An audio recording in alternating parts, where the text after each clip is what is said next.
రాజ్యమేది లేదు గాని రాణిలాగా చూసుకుంటా, కోట కట్టలేను గాని కళ్ళల్లో నిన్నే దాచుకుంటా.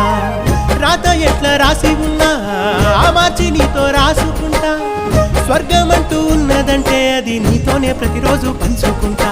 నిన్ను గన్న మీ నాన్నకన్నా లారు ముద్దుగా సాదుకుంటా, నీకు కోపం వస్తే కొంత దూరం ఉంటా, నువ్వు గీత గీస్తే నేను దాటనంట, కంట నీరు కంటి రెప్ప దాటకుండా కాటుకై కావలుంటా.